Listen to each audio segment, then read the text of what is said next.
Chicks Export Limited, Toronto, Canada, shipping barrels and other cargo to Grenada in 3 weeks, including custom clearing and home delivery to anywhere in Grenada. They source, purchase, and ship new and used anything. Call or WhatsApp Eric, aka Greens, on 416-569-9755. That's 416-569-9755. Check us out on Facebook at Green Chicks Export or email us at greenchicksexport@gmail.com. Well, it's on right along, so it's happening here. Came over here. What does it mean? You know, I grew up in what I guess we call a typical family. We break all the stories, and that's just a fact. And that's why everyone has a story to tell. Right Along Live, I mean, yeah, it's the real deal.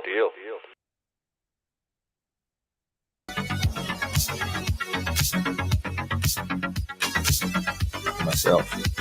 Yeah. Yes. Right Along Live. Welcome to the ride, guys. Welcome to the ride. Welcome to the ride. Share the ting, share the ting, share the ting. Everybody inside Nafisia Evans, how you doing? Guys, today I'm going to tell you from the start. It's going to be an interesting conversation. We have the man from the South, Mr. Andy. I was so tempted to say Andy Mitchell. I don't know why. Inside joke, we're going to talk about that. I was so tempted to say Andy Mitchell. Andy Williams is going to be chatting with us live. And it's nomination day, so we're going to find out all about the nomination process. We're going to find out about the NDC, the NNP, who's in, who's out. And yes, there are a few that is out, and we're going to tell you all about that. We're talking about all of it. And of course, it's your primetime conversation. So you're also going to get opportunity to call in and chat live. All right? Okay. So, Night Riders, how you guys doing? Welcome to the ride. Let me big up everybody. Hey, Peter Chase. First one up, Peter Chase. Big up yourself, Peter Chase. I see V, big up yourself as well. Lindy Romaine, June Regis. Everybody. Andrea, big up yourself. Thank you so much for chiming in. Everybody share the thing, share the thing, share the thing. Share it up, share it up, share it up. Share it up, share it up, share it up, share it up, share it up. And of course, guys, as we said, and we'll continue to say, this platform is have an open door policy, right? For each and every candidate and each political organization, we have an open door policy to come and chat with us. Okay, so we put that invitation out. Today we're speaking with Andy. And hopefully, guys, tomorrow, the following day, we're looking to speak to the NNP candidate as well. All right? All right. Guys, we said open door policy to hear everyone plan on developing Grenada. All right? Let me share the program one more time. Yeah. Rena, how you doing, Rena? Big up yourself, Rena. Richmond woman. Agatha, thank you so much.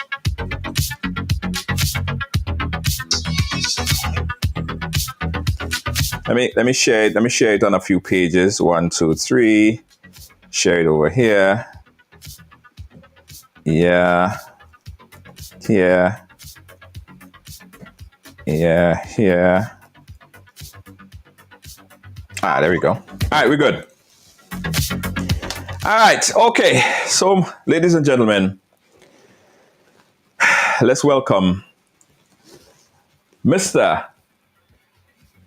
Andy Williams. Andy! Hot spot.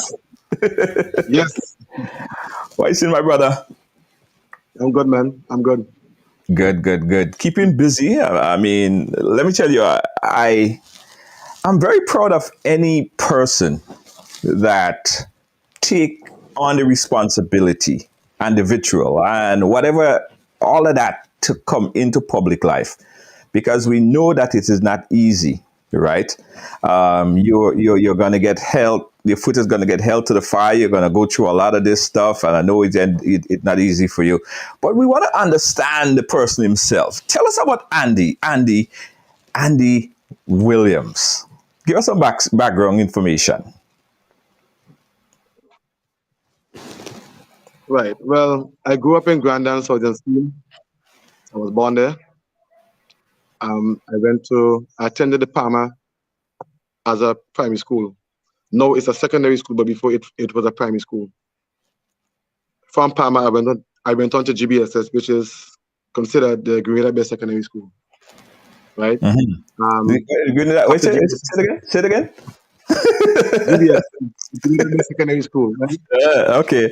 Right after SAS, right? No,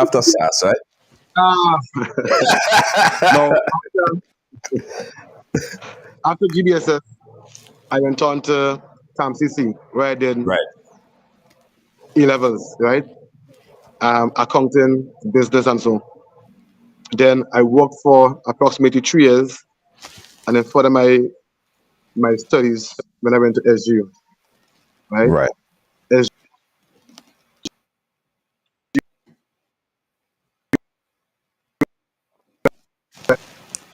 All right, hold on. We're having a little bit of audio visual issue there with Andy. Let's work on rectifying that issue that we're having there with Andy, having some internet connectivity issue. Let me see if we get Andy back. All right, Andy, you back? All right, are you hearing me, Andy? Yeah. I'm hearing you. Right. Okay. Yeah, we had some internet challenges there. So yeah, you were saying. Right. So I went to SU where I did bachelor's in business administration and accounting. Right. And after that, I went on to be. I love business. I love accounts and so I went on to be for Texaco, a Chevron, or Rubis. Right. After that, I went on to start my own business. And let me just say this, right? And I love to say it. You see, sometimes people love to share the good part of their life.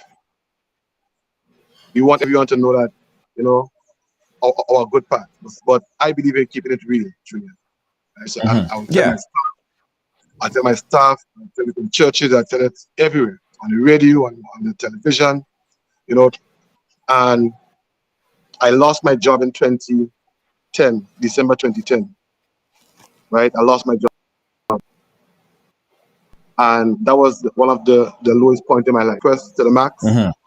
And I was ashamed of myself and I lost my job. And then I said, you know what, Andy, what do you do? Do you continue staying down or do you try to rise?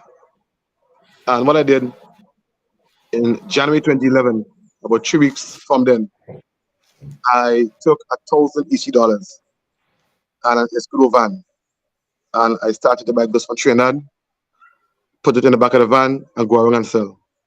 Uh-huh. Right, and it was a tough time for me because after losing your job from being senior accountant and people knowing you to have a high position and dressing all nice, not to go and sell Buster and so, for $40 a case and this kind of thing.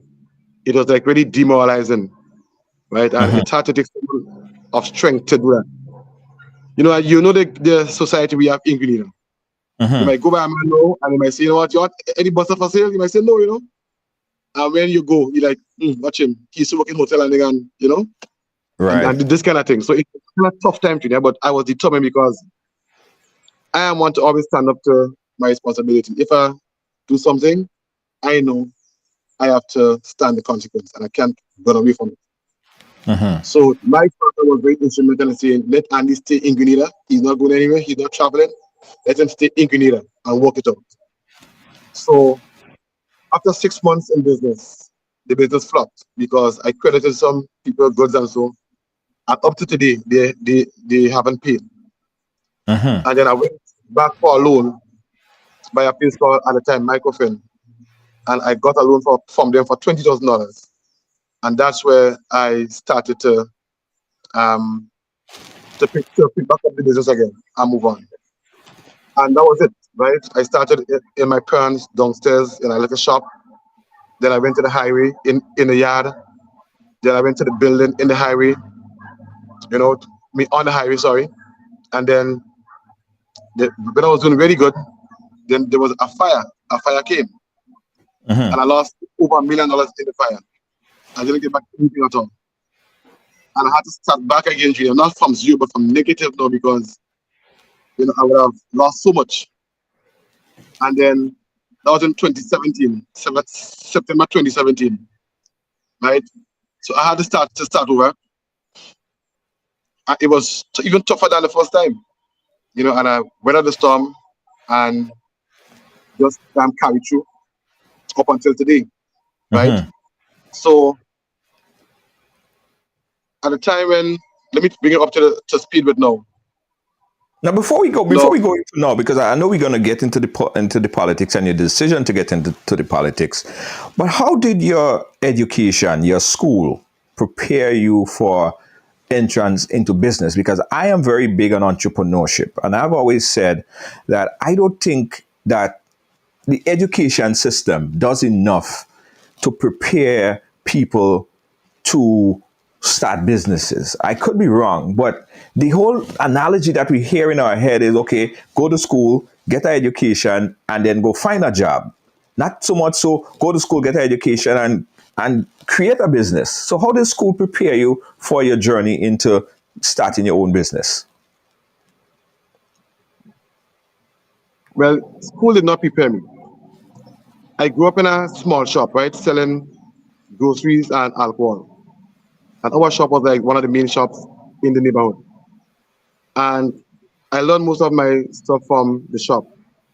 So when I went to school, especially like in SGU, I will always try to see what I'm learning, how I can apply it to business. Right? One of the concepts I picked up was something called price elasticity of demand. Meaning, if you could lower your price and your quantity demanded can increase, then you can maximize profits. Right. In layman terms, you might be selling beers for $5 for one, but you might sell 1 case in a week. I might sell, and you will make, let's say, $40 profit on a case, $40, right? I will sell the beers 3 for 10, and probably make $5 on a case. But I may sell 100 cases, right? And for the whole week, I can make $500, right? So when I saw that concept in school, in SGU, and in college, I love that concept. So I was thinking, you know what, Andy boy, when you have your business, you can use that concept in your business. And that's what I use in Hotspot, like if I lower my price on certain items, more can sell, then I can maximize profit. And some people just don't understand that, but it's simple economics that I learned from school. So every time I go to a class, I'll see how I can apply what I've learned to business. But to say that school prepared me for business, I would say no. Right? And we need. Go ahead. No. I was saying with that analogy of lowering your prices, so you are dependent on high demand to make a profit. Does that then destroy competition? Well, no. See, you have to know your target market, right? There are certain people that lower price will not attract them. For example, the manager of Republic Bank would not come and shop in our spot because, it's all about. Okay. there are different things. For example, the higher class people, it's a matter of prestige, right? It's a matter of image. So, Junior, if you are the manager of Saul, I'm the manager of Republic Bank. We may want to shop in with you because we want to show that we are doing good. And Junior, and hi Andy, and to show that we are doing good. But to the man or to the single mother who is struggling, right? So the man who is working for maybe $800 a month, and he has to stretch the dollar. To the parent who has five children and have to make ends meet. To her, making groceries and saving $20 on $100 is a lot. Right. Right? So you have to know your target market and know what competitive advantage that you have. And then, based on that, you will know who you are targeting. So I do not target everyone. For example, like my customers will not be real value customers, basically. Right. Okay. And when you know your customer, then you can do things and target them because you know exactly who you are targeting. So if I see you come to sell me a product, let's say baked beans, and it costs $7 for a tin, I know that will sell by me. But if you give me a different brand that will sell for $3 or $4 also per tin, I know that is my market. So it's a matter of knowing your market and knowing how to appeal to your market and your base. Right. Also, Junior, we are in the age of social media. So we have to use social media even more to attract business. And when I say that, I mean it doesn't cost much to put an ad on Facebook. You pay $10 US, and you can reach 10,000 people. Right. Also, every customer that comes into your store, you are going to give them to give us their phone number, and we will put them into our WhatsApp group. So when we have special, we can send it out to them. Okay. Right. Again, you don't learn that from school. School don't teach you that. So you create like a loyalty type program with your customers. It's a good blueprint. What are some of the challenges that you face? You spoke about customers. You spoke about people owing you money. You spoke about people not paying and having these problems, these challenges. What other challenges did you have in developing and creating sustainability in that business? Your biggest challenge at times will be staff. You have some staff that will be loyal, but then your concept is a different concept in terms of you're like a high traffic place. So some staff may not understand, I work again, sell again, but that is what keeps the business going. Also, well, one of the biggest challenges that I had was the fire. That was like one of my biggest challenge. That again, Junior, when I had my fire, right? You would think that the banks and so will want to come and assist you. Because before I had a fire, everyone was at my feet, begging Andy, let me get the facility, let me get your loans and so. After the fire, everyone just back out. And Andy alone in the rain, and he alone have to try to make things happen. Now I look at my staff and said, it's not just about me, it's about my staff because they have family that depends on them. So, Andy, you know what? Try to see how you can get this business up going as quick as possible. Right. So, also as local business people, there's no incentive to grow. When you grow, it's like you have to make up your mind to be hit with a whole pile of taxes and a whole pile of stuff, which just discourages from growing. And I'm saying that these are things that we have to look at because we have to encourage business to grow, not discourage them from growing. If you really want the country to go forward in terms of economics and business and so, right? So that's just some of the challenges. But I'm someone, Junior, I don't really how to put it, like spend time on thinking about challenges. If a challenge Right. come, my mind is will be like in an attack mode to see what solution I can come Right. up with to ensure Right. that things move on. Right. Again, guys, if you just joined us, we're speaking here with Andy William. He is a caretaker candidate for the NNP in the South. We're going to get all into politics, and there are elephants in the room. We're going to touch on it. Also give you an opportunity to chat live here with Mr. Andy Williams. Andy, so you have a thriving business. You had your ups and downs. You had your fire, your bounce back. Why politics? At this Well, point, when I saw you as before I didn't know anything about Andy Williams. By the way, it was my producer Lois JJ who during the pandemic we did some packages, and she said, "Okay, let's just get it to AJ." I'm like, "Okay, whatever. I don't know who AJ is. Just get it done." And you got it done. We sent you some funds, and it was dispersed, and you sent us back videos, and I was okay with it. I was okay because we were able to do what we needed to do. But so it looked to me as it was a thriving business. It was doing well. Why did you decide to even entertain the idea of politics? now, first of all, I did not want to get involved in politics. I love politics. I love it. Since Barack Obama got involved in politics, I was inspired. Inspired to see a black man who everyone doubted could be the president of America. I would watch his speeches. Oh, hold on. Let me hold on. Not to cut you there. Yes, I meant NDC, not NNP. All right, you could go ahead because everybody giving me cue there. You know. All right, go ahead. Yes.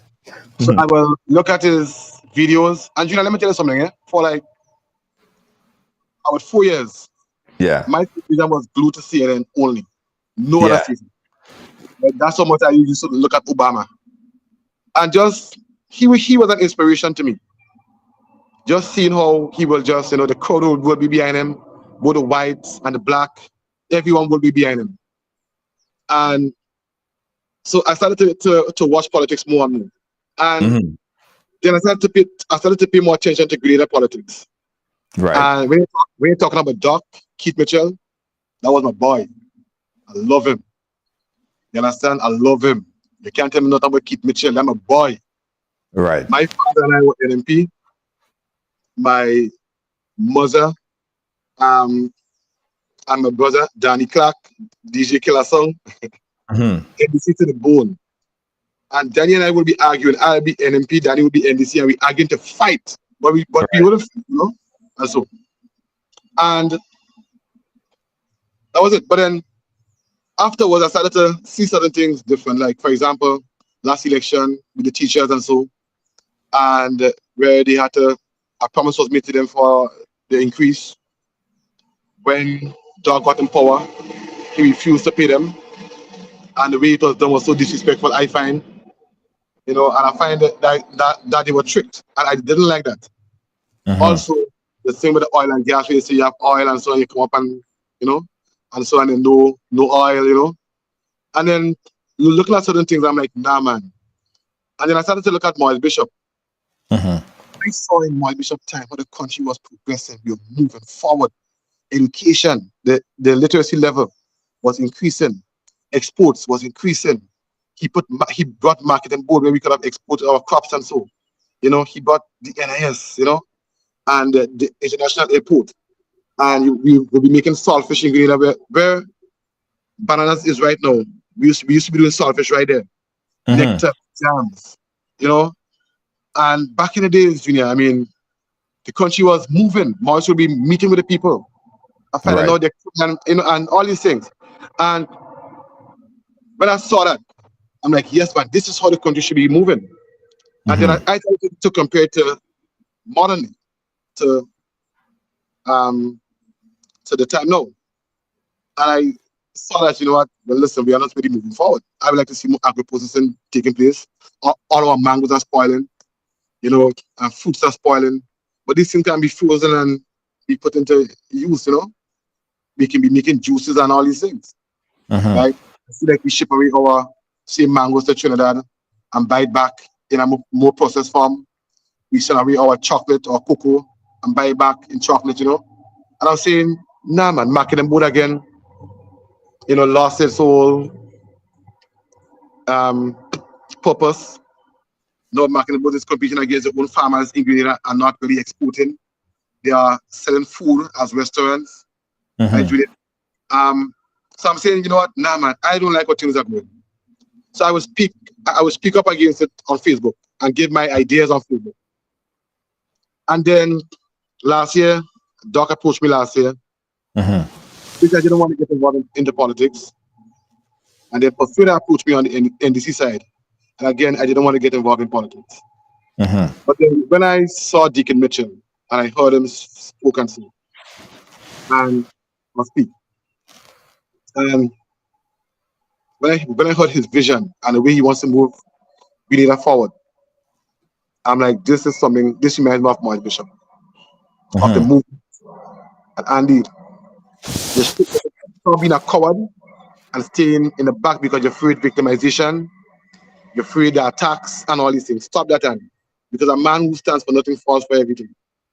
So I said, I messaged Deacon once and told him, you know what, man, I should have been there with you on the, you know, in the journey. And then one day he called me and we spoke for 2 hours. And after speaking for 2 hours, Junior, I was satisfied that this is where I should be. But I still said no. Still said no because I was scared, I was coward. Right.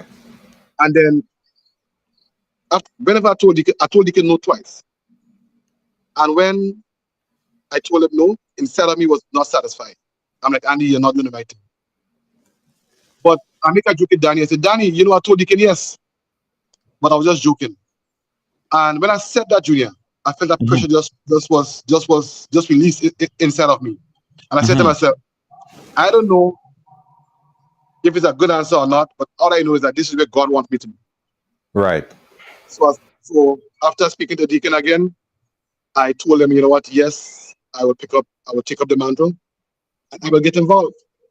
But did you think about the process of the election process? For one, whenever you submit yourself to go so public, everything about you, including if you fail grade in elementary school, everything comes up. Were you afraid of anything in particular? Was there something that you was like, you know what? I don't wanna go to the scrutiny, you know. No, because Julia, let me tell you something, right? I believe that anything that's in the dark will come to light eventually. And tell me one person, Julia, who did not do anything bad or wrong in their life. As a matter of fact, you want to accept the person that you are today.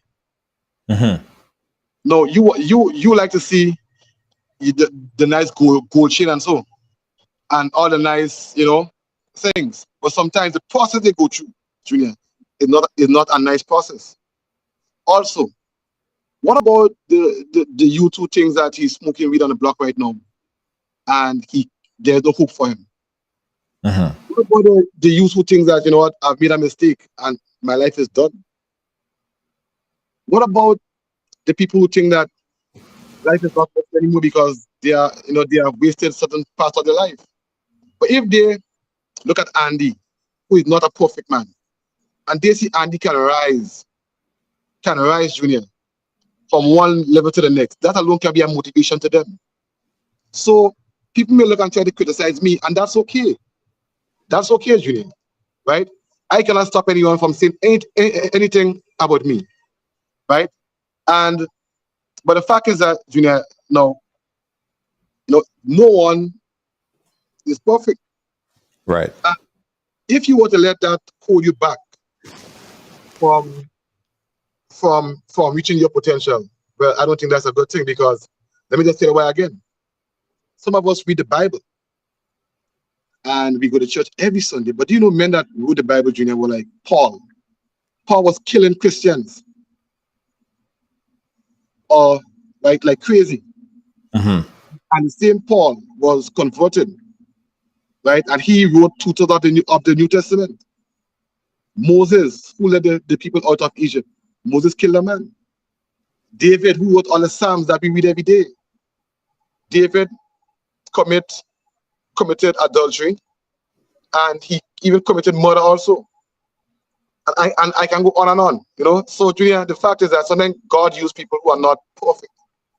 Let me just finish by saying this. There were two men who went to the temple to pray. One man was saying, listen, God, I've done all the commandments, I've observed all the commandments, I've been perfect, I kept the Sabbath, I did everything, I've done no sin, like nothing wrong. Right? But the other one was a tax collector who came and he was just beating his chest, and weeping. And the Bible said the person prayer who God heard was the tax collector.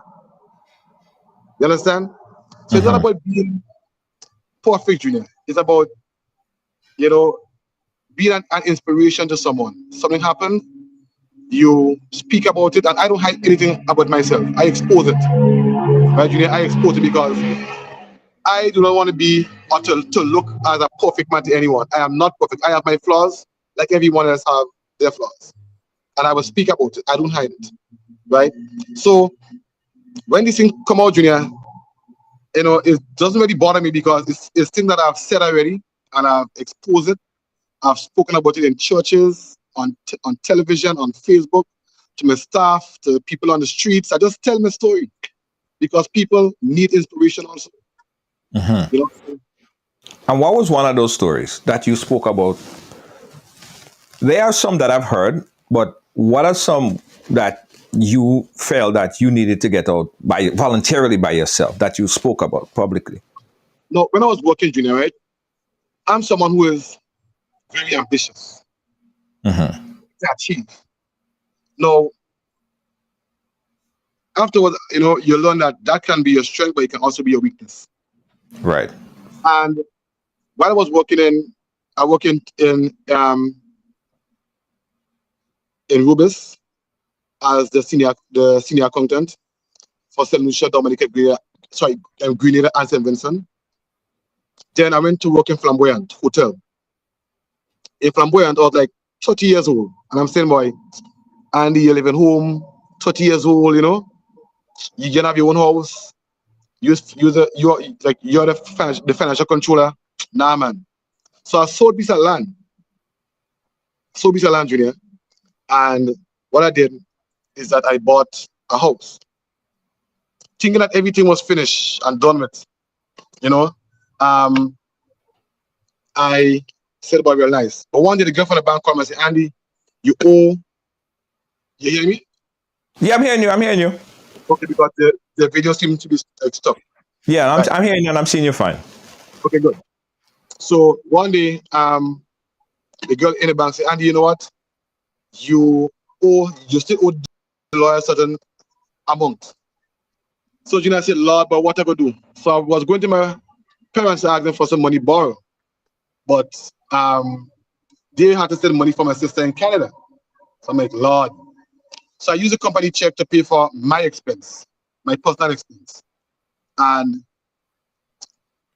one day, Mr. Lambert, who died now, Mr. Lawrence Lambert, a very, very loving man, a nice man, ever known in my life. He called me to a meeting, himself and Hugh Dolan, and they asked me about it. And I said, you know what, that was the case. So they said, Andy, you know what, you did that and you got no permission. So instead of firing you, we are asking you to resign. And I resigned in December 2010. And that was where I started to buy some goods from Trinidad, and I started the business that I have now. Right, and these are things that you spoke about. I wanted to bring that in there because those are things that you publicly spoke about. You went out, you talk about it, people know about it. So it's not novel stuff, it's not new stuff. And as you say, with the redemption of life, people do things. Everybody made mistakes. Somebody said, Junior, you should look into your closet. My closet probably dirty and stink. It probably is. Who knows, right? But that kind of stuff that get uncovered whenever you decide to get into public life, and it was tossed at you, and you dealt with it. And from what I'm seeing, and I always say that people personality precede them.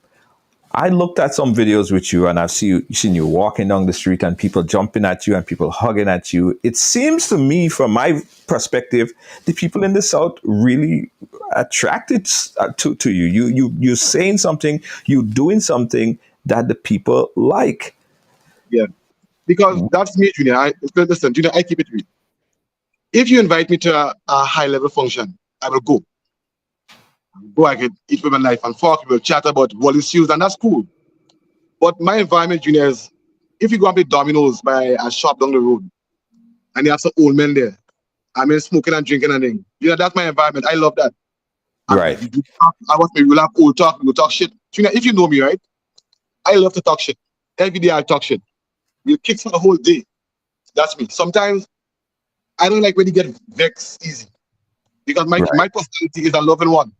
Right, but that's just me, Junior, and I love to help, because I've grown up seeing my mother helping and my father helping people, and I have a heart that love to give and I love to help, and to me, Junior, no one is better than anyone, right? Listen, Junior, you could be the manager of whoever bank, you could be the lowest person on the ground. I will show both of you the same level of respect. Right. You will hardly hear anyone say that Andy disrespected them anytime. But that's not me, right? And even when people say things about me, Junior, I don't hold that against them. Because at the end of the day, people, you can be misunderstood, and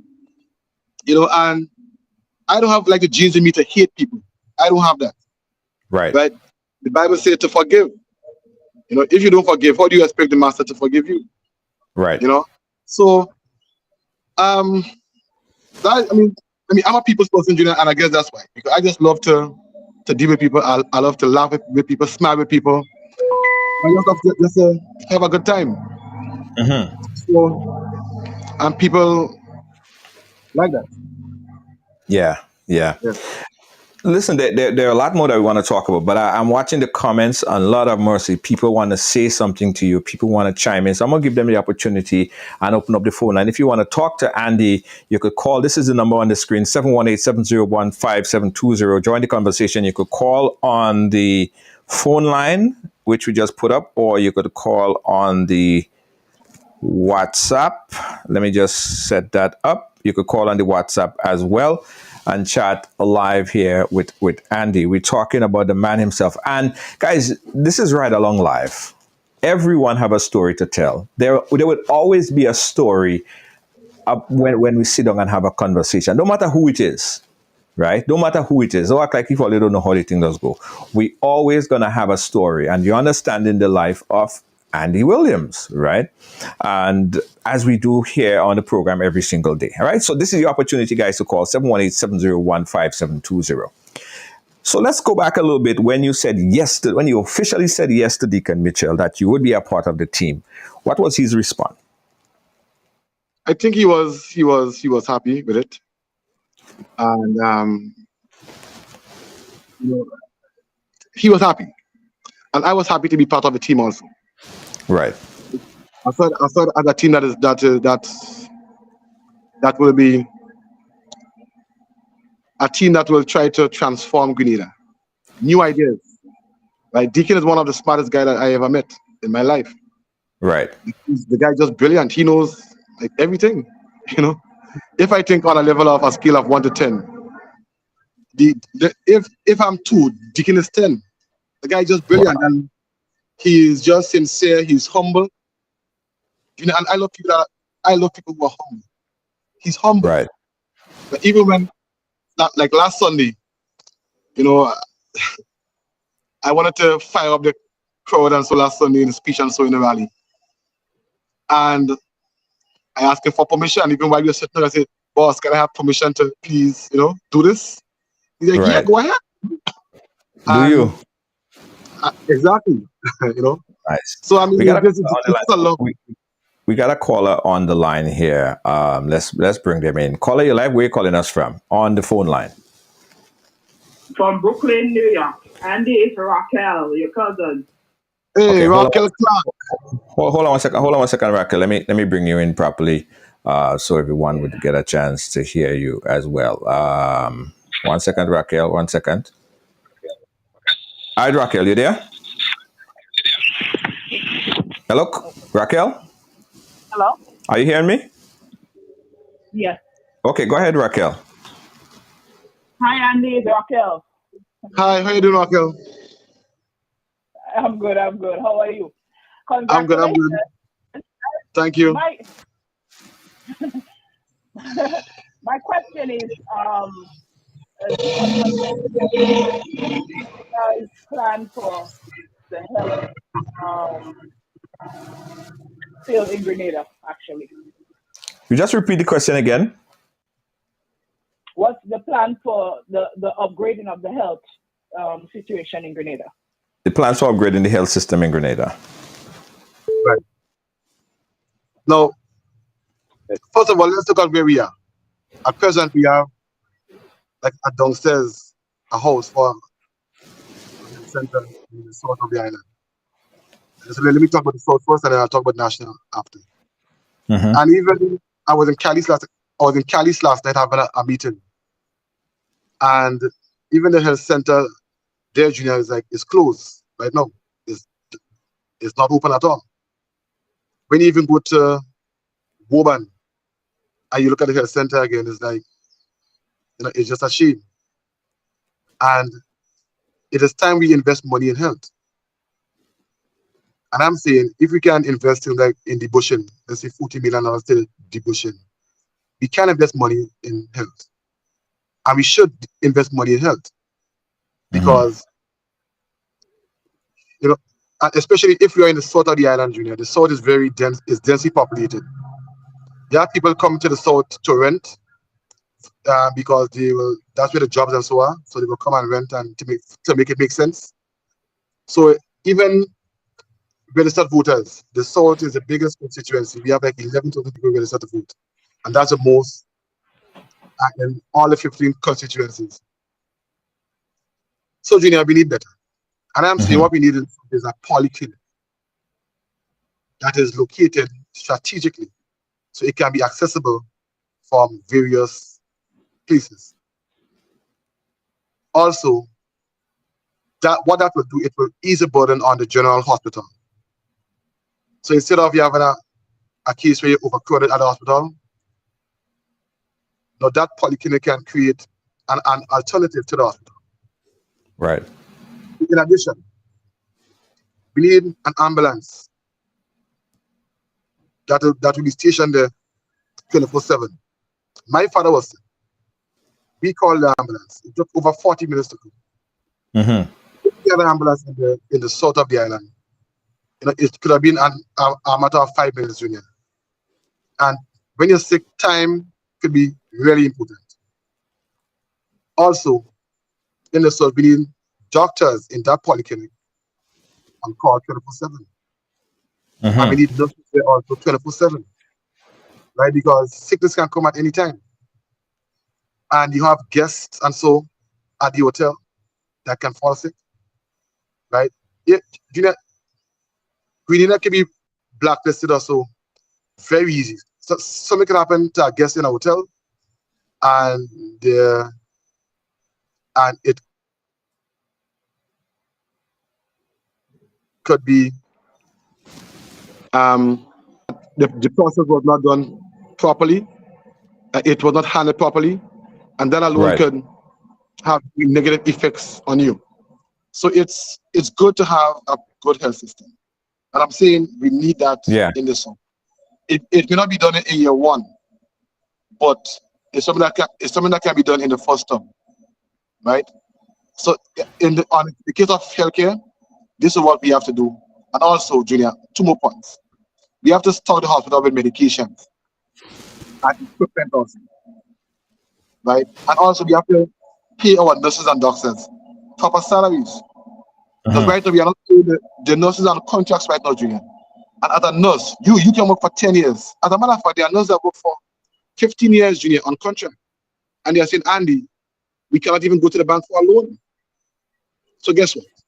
When they get better opportunities outside, they will leave, and Right. then leave us in a case where we are not or we do not have our best nurses, to work.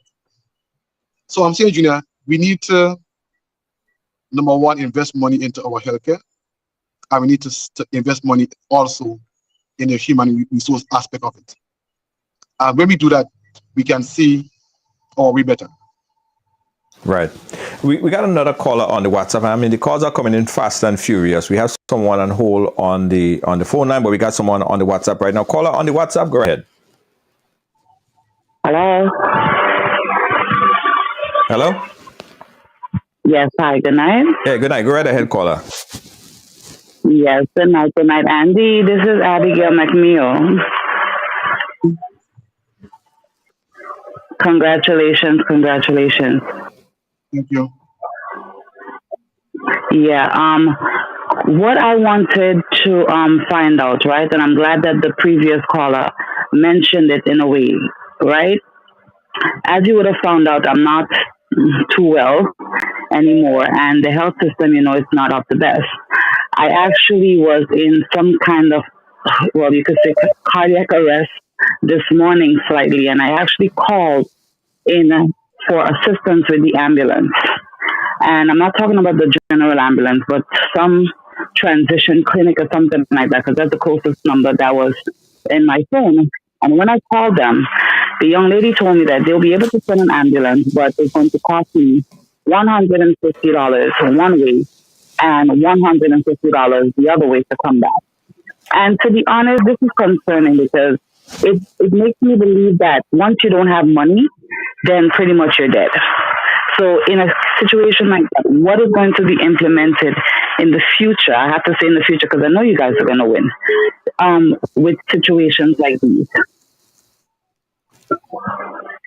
And that Yeah. we have to invest money in the healthcare, and we have to show that we really want to improve our healthcare.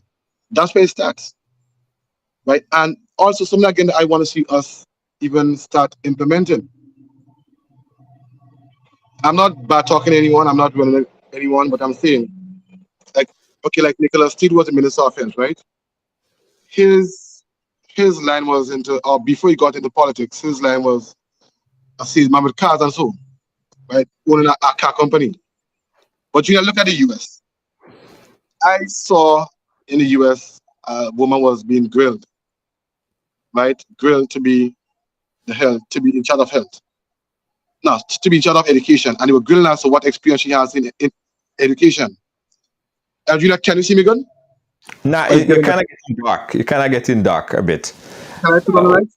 Yeah. If you could light up yourself a little bit, it'd be better. It's a little bit getting dark, guys. We're chatting live here with Andy Williams, and we're taking your calls. I mean, we have a lot of calls coming in, guys. So if you call and you didn't get through, we will try to accommodate you because we have three phone lines going. We have the WhatsApp that you could call on, and also on the phone lines, and also people calling us on Facebook as well. So we're going to try to accommodate for everyone. The number that you call 718-701-5720. If you didn't get through the first time, you could always call back and we'll get your call in. All right. Again, we're chatting live here with Andy Williams, and he's taking your calls live on Ride Along. Let's see. This is a little bit better. Yes. Okay. So it's a tad bit better. All right. Go ahead, Andy. Right. So you see me good, right? Yes, it's better. Okay, good. So I'm saying, Junior, we need to be serious about healthcare. And that's where it starts. Because if we are serious about healthcare, and I say it starts from the head, come down, then it will show. Now, the lady who just called, I know her, and it's a case where she needed the help, but we were a little bit tardy on it. Right, Junior? Mm-hmm. And we need people who know about healthcare to be put a place in healthcare or in charge of healthcare so that we can get a better service. And this Yeah, way but it started. where are these people going to be coming from? Are you looking to pull some more resources from SGU? Are you looking to get foreign doctors, nurses come in? Where are the resources and the manpower coming from to better healthcare? Now, let me say this, Junior, right? In the 1970s, we had SGU here. We should be leading the way in terms of the doctors, nurses, and so. I was telling someone, if Gary, who brought SGU here, came back alive today, he would be disappointed. Number one, Junior, we need to pay our doctors more to attract them. We need to pay our nurses more to have them on, right? And we need to show more emphasis, or place more emphasis in trying to get a good healthcare system. So we have the people, Junior. We have the people. We have a medical school where we can train people. Also, Junior, when one go to SGU, when there comes a time when the students will have to go to either the US or the UK to do their internship and so, their practicals and so. And I'm saying, Junior, what we can do, we can have a teaching hospital here in Grenada, where they can take right here in Grenada.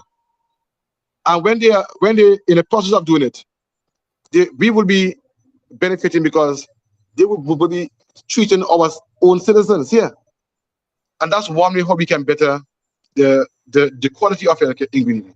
But Junior, let me just say this, right? Let me just say this last thing. I think the reason why we do not spend money on healthcare because we do not see it giving back returns. But Junior, let me tell you something. There are people in the diaspora that wants to return to Grenada. That's when they retire and so. But they are scared. Because if they return to Grenada, Junior, at their age, and something goes wrong with them, they are living in the US where you have top healthcare to come to Grenada, where healthcare is is not up to standard. So we can be losing money because these people, when they come in, they will invest money in Grenada and and help increase economic activity.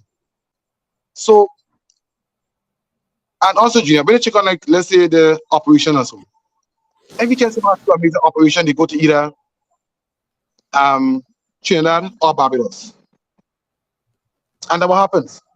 So we need to spend money on healthcare because we can even make money if you have a proper healthcare system in Grenada. Right. Okay. Let's jump to the next caller. We got a next caller. Again, the call's coming in fast and furious. We have this caller waiting for a while. Let me see if we could bring that person in right now. Again, it's Right Along Live. Where is that caller? Caller on the phone line. Okay, caller on the phone line. The 305. Go right ahead, caller. Hey, Junior. Hey, Junior. Yeah, Andy. But I know this job that you took up is a nasty job, bro. But I could tell you, you seem to be a likable person. Right. My question is for you though. If it happened that you don't get to sit in the parliament this time around, would you done away with politics? Okay. Good question, right? Good question. Let me just answer by saying, right? The best time to get involved in politics would not have been now. The best time to get involved in politics, from a calculated standpoint, Junior, would have been after this election. right. Because Doc is on his way out. Right. If you were to be attracted to the NMP, then it may have space for you there. If your party would have been the NDC, then it will be easier for you because again the NMP may be weaker at that point, with Doc not being there. So that would have been the best time to get involved in politics, not now, but after this election. But I got involved now. Why did I get involved now? Because for me, Junior, it's a matter of, if I get involved now, I can do some of the work, the groundwork and so, and reach some ways, right, and make some progress that can help me in the next election. Right. So the answer to the question is no, I would not stop, no. Right? Because my heart is to see this country move forward. And I will do my best to ensure this country move forward. Even though I win now or I lose, I will still continue to do that. This is my commitment. Okay. All right. We got another caller on the WhatsApp. Let's take the call on the WhatsApp. Call on the WhatsApp. Go right ahead. Oh, hold on, caller on the WhatsApp. Call on the WhatsApp. Go again. Go ahead again, caller on the WhatsApp.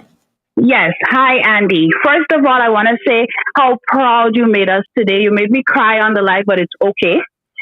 But in regards to like mental care, mental health and stuff, right? Now, as you know, we don't really have those type of facilities for our youth. And there are a lot of people that are dealing with abuse, not of just substances and stuff, but, you know, like physical abuse and those sort of things, right? Now, Andy, I am in Canada studying and I'm graduating in August to be a social worker. And I'm letting you know and I'm giving you my service now. So, Andy, we can partner and we can do this. We need to fix our nation and I'm in it. I'm just letting you know I'm here and you have my full support. Forward, forward, forward. Lovely. Thank you, caller. Let's go back to the phone line. Thank you, caller. Someone on the phone line again, guys. I see you guys calling. Just work with me. Caller on the phone line. Go right ahead. Hi, good night, Junior. Hey, good night. Hello? Yes, hi, I can hear you. Yes, Andy, this is Miss Angela up the street from you. Miss Angela. Andy? Yes. Miss Angela. Mr. John, Right. Mr. T. Right, Miss Angela. Lovely. Yes, I want to say congratulations. And listen, you cry, I cry, and, you know, I'm happy for you. I'm really, really happy for you. One of the things I want to say that, you know, you have been an inspiration to a lot of young people to show them what young people can do. They can get up and make themselves self-sufficient and independent.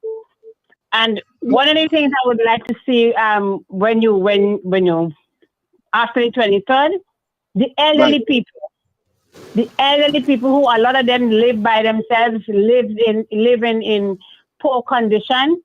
And they have a system here in America where you home health aid, where you go into people's home and you take care of them in their home so they remain comfortable where they live.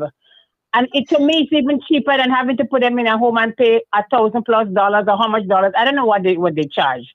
But I think it's more comfortable being in your home. So this is something, and it's providing jobs for people across the Tri-Island state than just having 10, 15 people in the nursing home. Right. So this is something I would like to see that you guys implement when come after June. So I endorse you. I'm with you in whatever way I can contribute to help. You know, I'm here for you. Lovely. Thank you, Miss Angela. Thank you so much. All right. Yeah, we got another call. And as you could imagine, the phone lines are fast and furious. We got another call on the WhatsApp. Caller on the WhatsApp. Go right ahead. Good night to Junior. Good night to the panelists. I just want to say a special good evening to just in a matter of weeks, my parliamentary representative for St. George South. I just want to encourage him to stay focused and keep his head above the water. And Andy, you're like David, and the Goliath is coming your way, but I know with God all things are possible, and you will you have the victory already. It's just that on June 23rd, the victory will be manifested. I'm speaking that into your life today, in Jesus' name. All right. Thank you, caller. Thank you, caller. Fast and furious, guys. We got so many calls coming in, as you could imagine. We got a caller on the phone line. Caller on the phone line, go right ahead. Where are you calling us from? Hey, Andy. Julian. Yeah, this is Richard Muller calling from Brooklyn, New York. Yes. Okay. I'm calling to congratulate Andy on his nomination, and he just need to keep a steady head and be optimistic that he is going to win the South. He's a child of the South. Everybody know him. I know him as a younger guy, and he just need to keep his head on. Thank you. All right. Thank you, caller. Thank you. All right. Back to the phone lines again. Fast and furious. We got someone on the WhatsApp. Andy, everybody want to say hi to you, Andy. Caller on the WhatsApp. Go right ahead. Thank you, Junior. Yes. Let me start by saying congratulations to you, Andy, on being nominated to represent the South. Thank you. And might I say once again, the Prime Minister has fooled and lied to his supporters once again, making them believe that Andy was not going to be nominated to represent the South.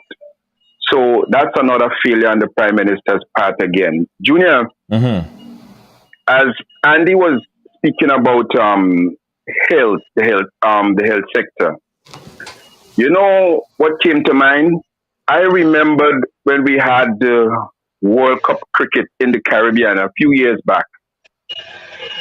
This government, or this administration led by the Prime Minister Keith Mitchell, made a lot of people add on to the houses. I don't mean to cut you, right? But just kind of make a point and make it kind of brief because the lines are going crazy. Okay. So, just make your point and make it brief so we can move on. This government made a lot of people add on to the houses. Junior, and I know of 4 people who have lost their houses due to these extensions and run into financial difficulties. And you could imagine, he told the people to extend on their houses, but never fix the health sectors with all of those tourists that came into Grenada. But yet, this administration never prepared the health sector in case these people who came in got sick. How backward that was. Okay. Thank you, Junior. All right, thank you, caller.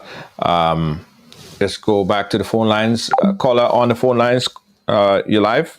Hello?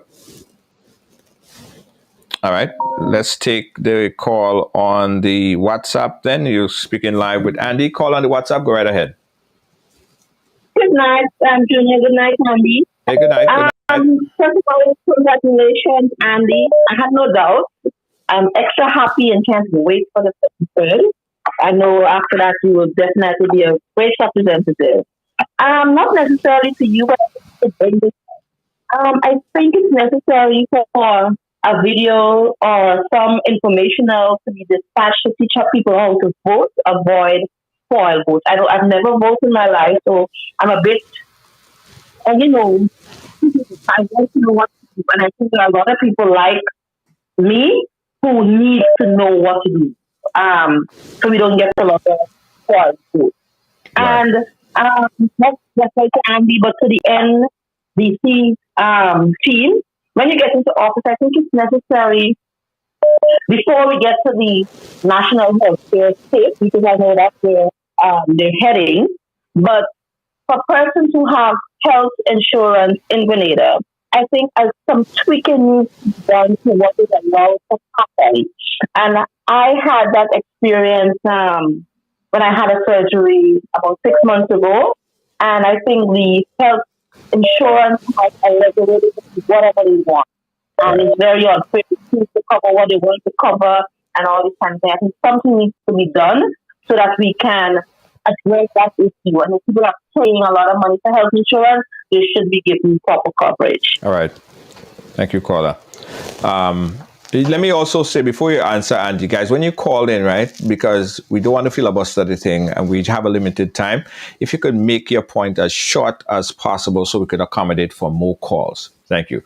All right, Andy, the question of the first-time voters, and these first-time voters, of course, they've never been in a polling booth before. Both parties were able to agitate a lot of first-time voters to go to the poll.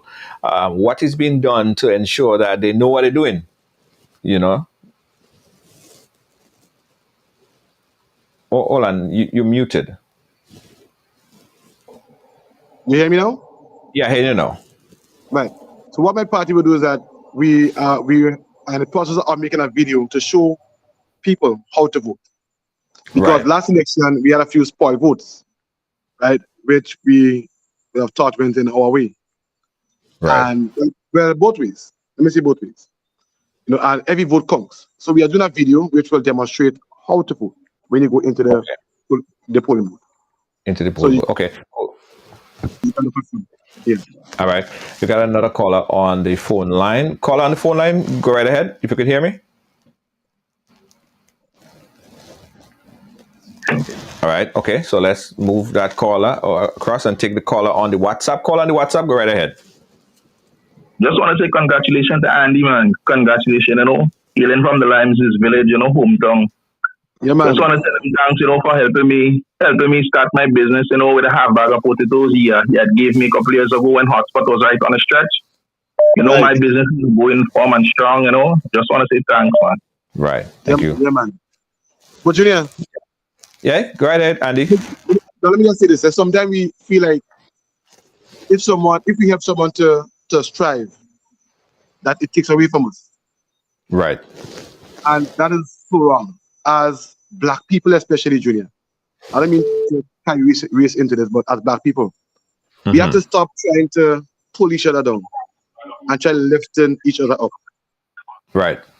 That is how we can see progress, you know? Yeah, Junior. Yeah, absolutely. Let's go back to the phone lines. We got a caller on the line. Caller on the phone line, go right ahead. Caller on the phone line, go right ahead. Hello? Yeah, hi, go ahead. You're live. Where are you calling us from? Hi, is that me? Yes, that's you. Go right ahead.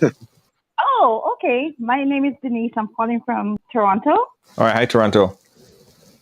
Hi, Andy. Well, I'm looking at the live talking right now, so I'm not sure if I'm. No, you have listen to us on the phone line. Forget the live for now. Listen to us on the phone line. Listen to us on the phone line. Okay, I just want to say congratulations to Andy, and I'm really proud when I look at the live every night or whenever they have it. It shows that he's such a caring person, and the people in the South really love him, and you know, I think he's on the right track. And I also want to ask him, because even though I'm living in Toronto, I have my property in Grand Anse, so I'm like a South girl. And I want to know, Andy, regarding the roads, the infrastructure of the roads. There is a particular path that people take if there is an accident or if there's too much traffic on the main Grand Anse Road. They will go up the Golf Course Hill and then proceed down to end up back into Montu. Now, a portion of the road there is very rugged and, you know, never fixed. And I've been back there like for about 20 years and nothing's been done with that road. And every time there is something going on the Grand Anse Road, people are just going back and forth, and nothing has been done with that little piece of road. I just want to know, you know, and I just want to put in something there. Would you guys be looking at, you know, little side roads like that to improve the infrastructure and make it more accessible for people to travel? That's my take and my ask. And I just want to say thank you very much and very good luck on June 23rd. We'll be watching out for the results here. All right. Okay. Thank you. Thank you. Yeah? So let me just respond to that. Junior, do you know, right, when we go to inspect our vehicles, we have approximately 55,000 vehicles in Grenada. Do you know when we go to inspect our vehicles, we pay over $20 million in taxes? Not taxes, but I mean inspection fees also. Right? And the figure is about $22 million to $24 million we pay to license our vehicle. So I'm saying, Junior, we have no reason why the roads cannot be road worthy. Right? Because if on the other hand, your vehicle is not up to mark, you can be charged. So, yes, it's in the South. I would take it upon myself to ensure that, and this is a main road. When I say a main road, it's an essential road. I would take it upon myself to ensure that this road is constructed properly, and not just properly, but one of the problems with our road in Grenada is that it is not wide enough. Right. So we need to ensure that all these things are taken into consideration when constructing the road. So yes, it's something that I look at, and I will try my best to ensure that that is done properly. Also, Junior, let me say something like it. What you find happening is that right now a lot of roads are being done, and you see, people, the government are giving their friends the project. So some of these guys do not know anything about roads, nothing about roads, Junior. And when you look at some of the roads that are being constructed, it's just a lot to be desired. And I'm saying we need to stop that. We need to give people who can do the job, give them the job, and do it so it can be done properly. And at the end of the day, we can be saving our resources in the process. So yes, I will look at fixing it and doing a proper job by giving the best person who can do the job. Okay. All right. Let's jump back into the call. We're going to take about 3 more calls. We have a few more things that we want to talk about. We'll hold the calls for a short bit. Caller, you like where you're calling us from? Right. The phone call on the WhatsApp. Call on the WhatsApp. Go right ahead. Oh, hold on. Call on the WhatsApp. Call on the WhatsApp. Go right ahead. Call on WhatsApp. Could you hear me? Yes, I'm hearing you. Okay, go right ahead, caller. Yes, good night to you, Mr. George, and good night to Mr. Andy Williams. Yes. Good night, sir.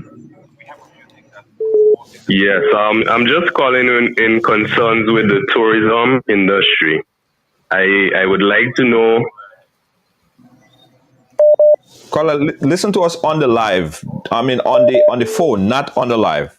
Talk to us straight on the phone and just mute your background audio a bit. Hello?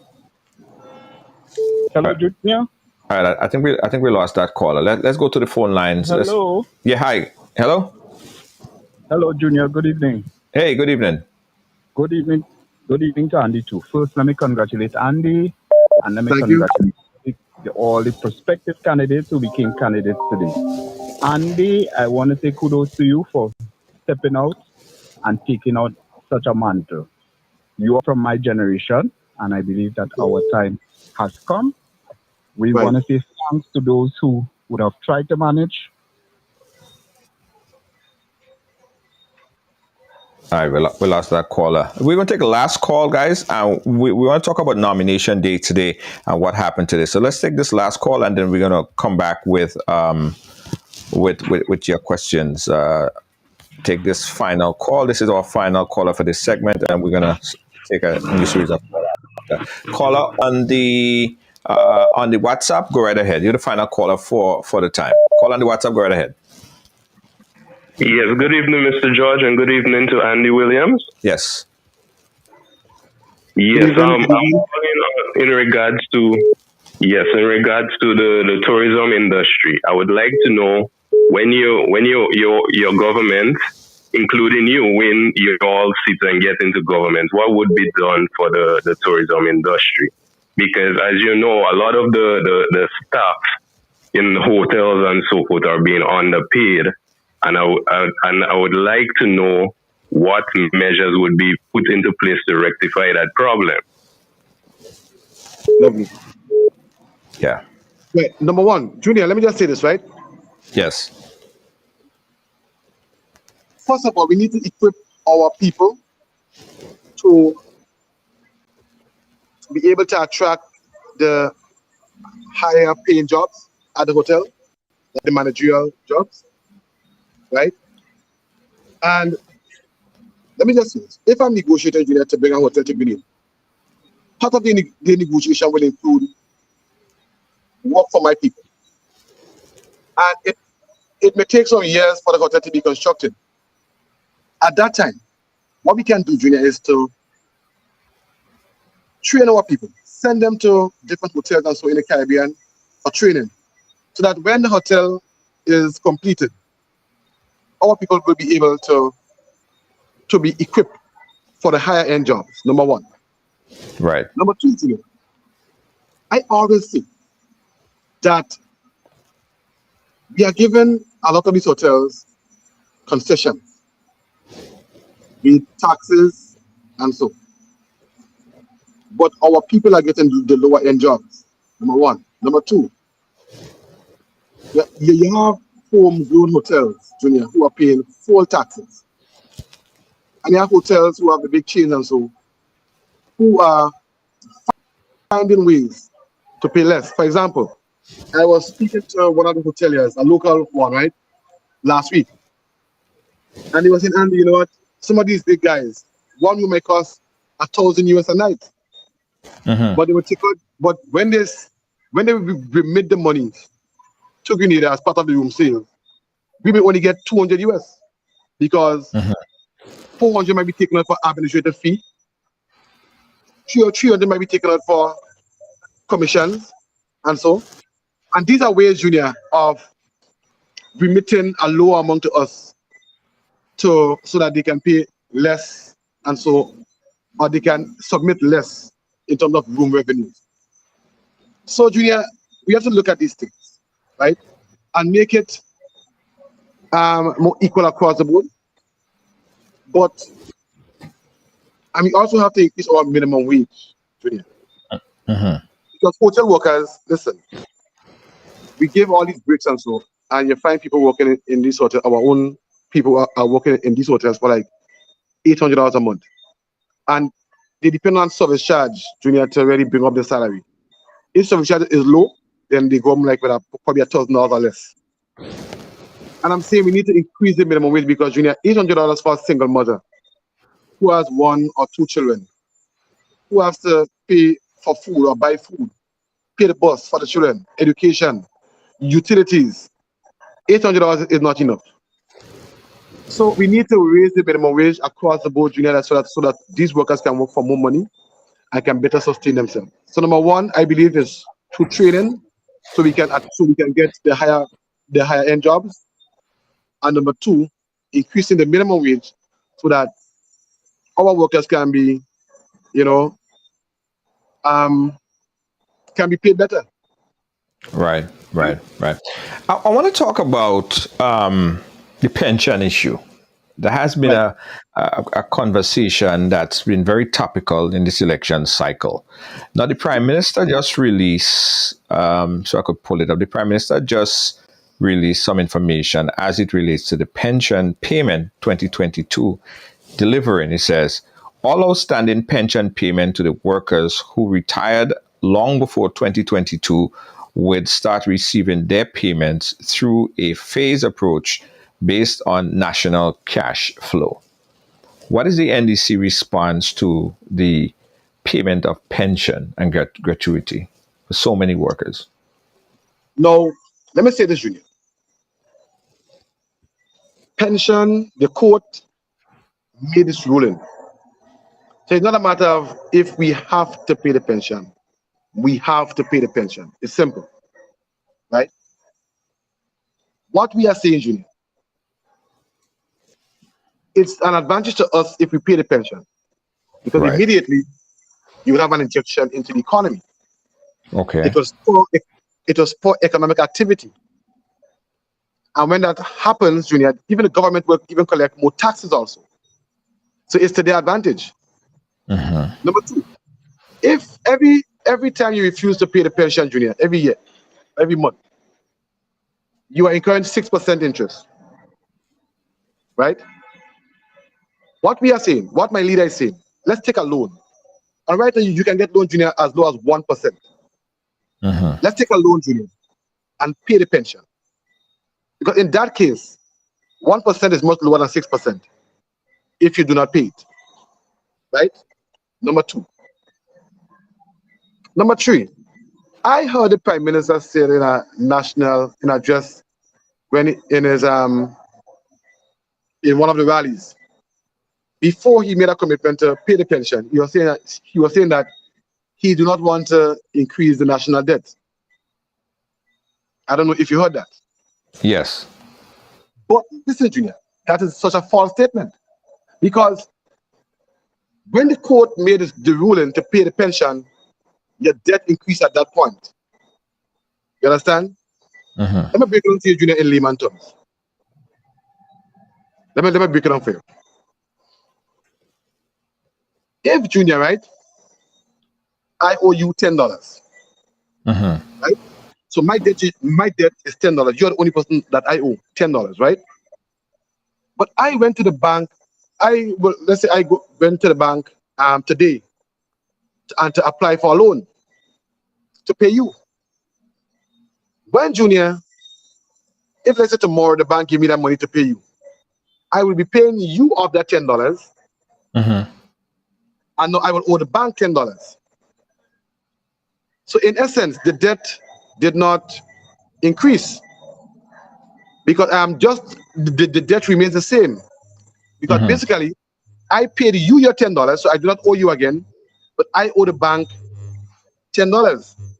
But pension is a recurring expense. It's not a one-off payment. Yes, right. Yes. No. What you can do, we can sit with the unions, number one, and we can have a payment plan. So we can develop a plan for, let's say, the next 2, 3, 4 years. So we know exactly what our pension expense will be. But what we are saying, Junior, is that we need to pay it. You know, we don't have a choice. The court made a ruling. And what we can do, if we take a loan and pay Junior, it will cost us less because we will be paying it off as we go along. And number two, we will be growing the economy also because the government will be receiving more taxes. Remember, VAT is a consumption tax. So every time, if you have more economic activity, more spending taking place on the island, then more tax will be collected and the government will be collecting more revenue. And in that case, Jeanette, we will be in a better position to even, spend more because we are earning more. So that alone can help grow the economy, and the economy needs an injection right now. It needs it. Right. Again, guys, we're a little bit over time, but we're speaking here with Andy Williams and talking about a range of issues. Now, today was the big day that we saw everyone out there supporting. It's nomination day. I know a lot of people on the campaign trail, they're like, probably Andy not going to make it to nomination day. That was the topical issues going around. How was today? How was nomination day, Andy, for you and the other members of the NDC? Well, for me, it was very emotional because, Junior, what I did, we gathered by my mom house, and we walked towards the lines. And walking towards the lines where the elections office is, I got emotional because I could just picture myself, Junior, as a little boy, running around with no pants on and, this thing back in the days, and to see I am the one that is there right now to represent my community, which I grew up. You heard Miss Angela just call on the program. Miss Angela, people like Miss Teresa Mason, people like Miss Patel, like Sonia, like Miss Audrey who died, my dad, Miss Marjorie, just name them, Miss Maureen. These are people, Junior, that grew us up as children in our community. Right? And to see I am here right now representing my community was just emotional, Junior, because it could have been anyone, but I felt lucky to be the one, and I want to thank God for that. And so just the walk alone, Junior, made me start to cry, and I felt, I was emotional. And then getting inside and signing the papers and coming back out and seeing how happy the people were, Junior, that to me was just amazing. And I know the other candidates were also, they were excited also. The Queens, the Karen, the Lacrette. And let me just say this, Junior. One thing I love about our team right now is just a love. It's just a love, Junior. We know who our leader is. We respect our leader to the max. And we just have a lovely camaraderie between all of us. Lacrette is such a fun-loving guy. Ron Redded is such a humble guy. Kevin Andrews, again, such a humble guy. You have Lennox Andrews, who taught me economics in school. You have Gloria Thomas. She is like the mother, And she's just, it's just a loving team, Junior. And everyone was just excited today. And I'm just happy to be part of this movement and this team. And I want to urge Grenada, if you really want to move this country forward, this is the team.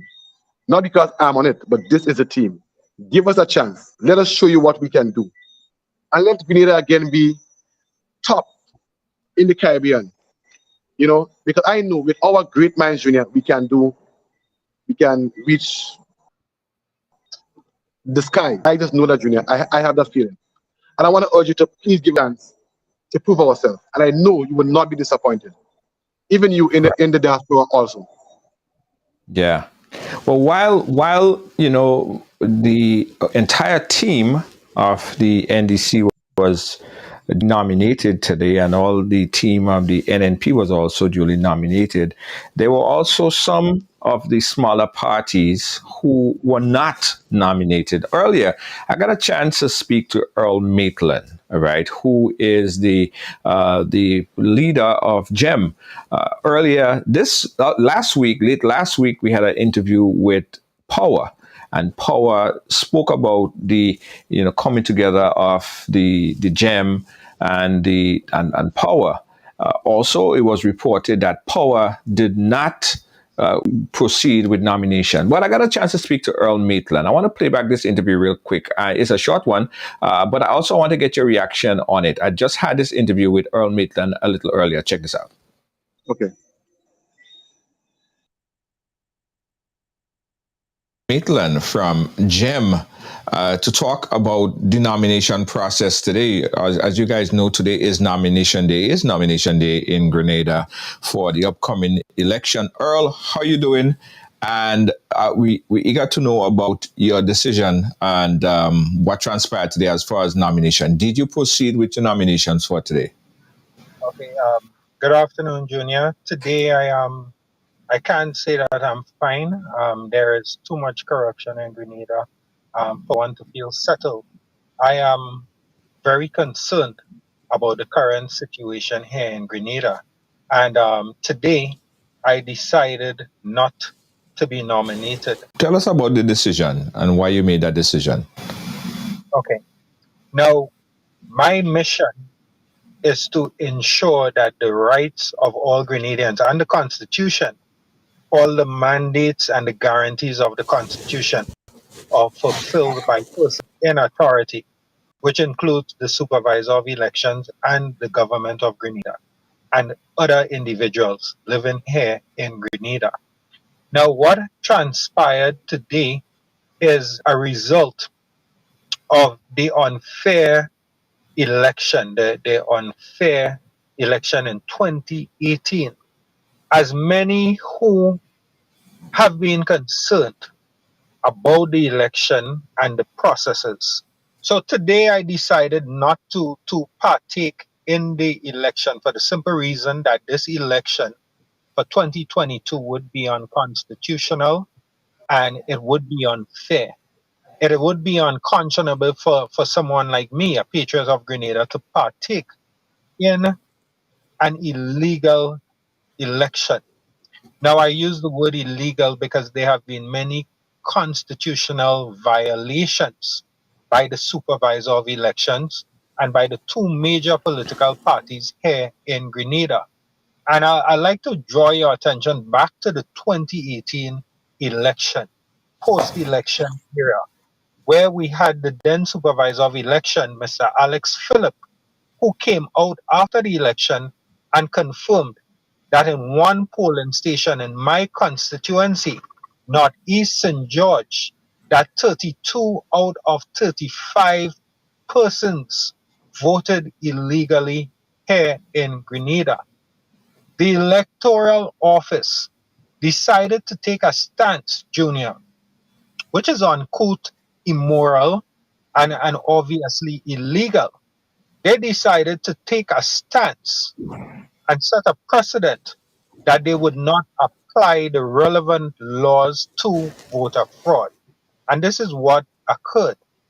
Now, since 2019, when Mr. Moraine took office as the supervisor of elections, I have given this gentleman many correspondences. I have met with this gentleman twice over the period, as I was only allowed to meet this gentleman twice. as the supervisor of elections in the electoral office, insisting that the laws be applied, that persons such as myself, candidates such as myself, who intend to make the necessary sacrifices to better Grenada, Carriacou, and Petit Martinique, would be able to partake in a free and fair general elections. Now, the issue with that is that Mr. Moraine said to me that he would seek audience with the Attorney General, and he has not gotten back to me. Despite the numerous calls that I have made to his office, he has not responded. He's always out of office or in a meeting. Now, in 2022, approximately 5 weeks ago, Junior, the supervisor of elections, Mr. Elvis Moraine, participated in the Bub report with Kellon Bub, and there he stated that himself, the National Democratic Congress, and the New National Party had a private meeting concerning a boundaries issue in the Mount Rush area, an issue that they decided, these three parties decided among themselves that the law, the constitutional law, would not be applied. And that constitutional law I speak of is Section 55 and 56, which regulates that there must be a constituency boundaries commission to implement boundaries. Now, these three individuals did not inform none of the other 14 registered political organizations, including Grenada Empowerment Movement, in that meeting. I then raised this concern with the supervisor of elections that I am aware that he has just admitted to breaking constitutional law. The accusations that you have against him, do you think that that is a way of muzzling or stifling smaller political organization? I would say, you know, Junior, there is truth to what you're saying. The question, the fact that you would ask the question, I believe that we all know the answer to this. Many times we would see smaller political organizations, despite the sacrifices that are made, despite the work, the actions, the selfless actions that speak for us. It has been stifled not only by the electoral office and the public servants, but also by local media. Is power going to be nominated? The candidates of power, the newest political party here in Grenada, they also decided, based on the evidence that has been shown, that they would not be partaking in these illegal actions by any conscious person partaking in this general election with the names of dead persons from 2012 and 2016 still on the list as of today, nomination day, with lists printed out, that it would be unconscionable and they would be doing a disservice to the people of Grenada and the Constitution. That was an earlier interview I did there with Mr. Earl Maitland from GEM. We'll bring back Andy in here. Andy, do you concur with anything that Mr. Maitland said here as it relates to the certain illegalities in the process? Let me just say good night to Mr. Earl Maitland, if he's listening to. That's my good friend from way back when. And let me just say this, Junior, that I can't really speak about like what actually happened, but I'm saying right is right. And if it's a case where everyone should have been consulted,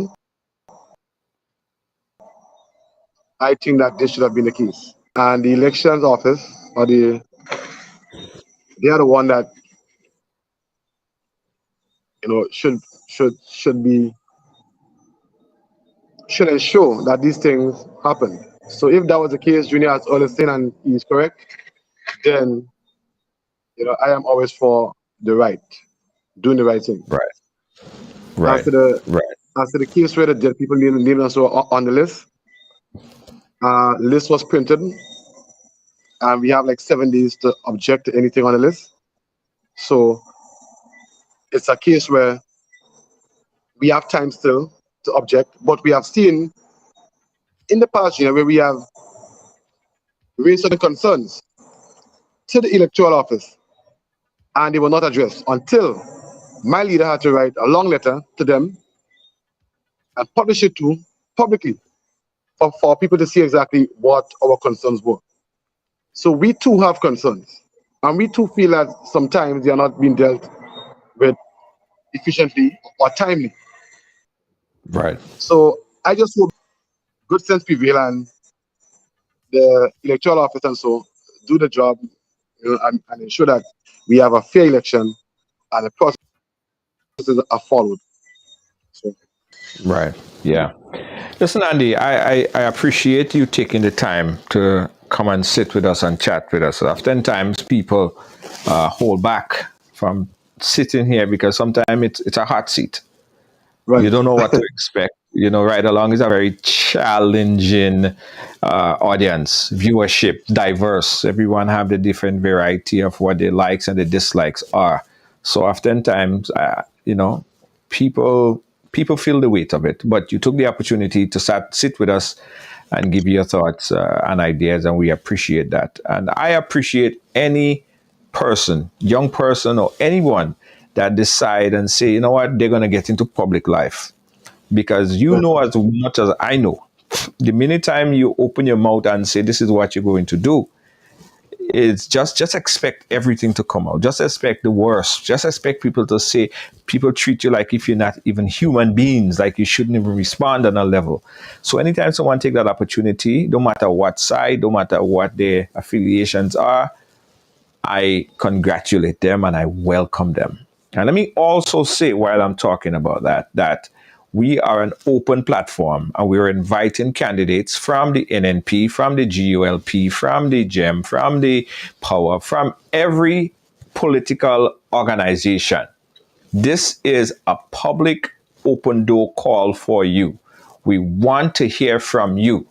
We want to hear from members from the NDC. We want to hear from members from the NNP. We want to hear you, right? Please. I beg in. I beg in. We beg in. We're putting it out there. We want to hear from Cox. We want to hear from Nimrod Oliver. We want to hear from Mr. Dabrio. We want to hear from Emmeline Pierre. We want to hear from everybody. This is an open door clarion call to everyone to come on and let us chat. Let us have a primetime conversation. And we would really, really appreciate that. As Andy is doing right here, we show you the utmost respect. We never disrespect anyone, and we just putting that out there. So, Andy, I thank you and appreciate you. Any closing words, sir? Right. I just want to ask people, Junior, we have 3 more weeks before election, right? And I want to say to everyone here to be focused and to stay focused. Stay focused on issues. Stay focused on our ideas to move this country forward. Stay focused on things that are meaningful. Do not get caught up in the propaganda and all these things. For example, today, Junior, people were like wondering why I wonder if Andy will make it for nomination day, because of a certain statement that was made. Junior, and I will sit back, Junior, and hear propaganda, but I am not one to respond to it. Right? I always say, Junior, what's in the dark must come to the light. So, but these things are not important, Junior. What is important is choosing the party that you think will take Grenada forward. Not just for you, but for your children and their children also. Right? So, I want to implore on people, let's stay focused, listen to the issues, listen to the solutions, and make a proper decision as to which party that you think will move Grenada forward. And lastly, Junior, you there? Yeah. Right. I want to tell people, so let me get caught up in the NNP and NDC whole drama. But I always tell people, you know what? Let us choose country first before colors. If you are home right now, you are listening to this program, and you think for the last 5 years, 8 years, you are satisfied with the way the country is going, I say go ahead and choose your party, let's say the LNP. But if you are home right now, wherever you are, and you're not satisfied with the way this country is going, then I'm saying, please, give us a chance. Let us show you what we can do. And this is the decision, Junior, in this election that will determine which direction Grenada goes in the next 4, 5, 10 years. So I'm asking people to please stay focused, stay with, listen to the issues, listen to our solutions, and make a proper decision in choosing which party you want to vote for coming June 23rd. And on this note, I end by saying, please, on June 23rd, vote the National Democratic Congress to push Grenada forward. Thank you, Junior. Thank you so much, Andy Williams.